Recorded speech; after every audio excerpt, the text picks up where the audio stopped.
Prepare needed tools. Here is the tool list. They are electric drill, level, screwdriver, tape, pencil. Bathroom side cabinet installation steps. Measure the width between hanger.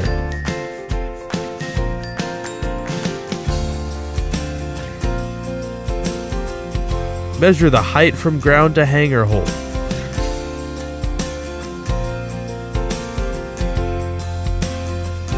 Spot the point where to place the screws.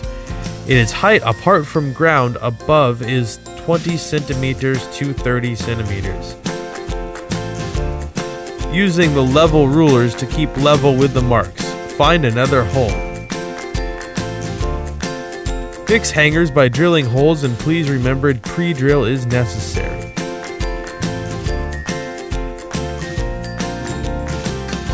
The other side is the same steps. Install the side cabinet.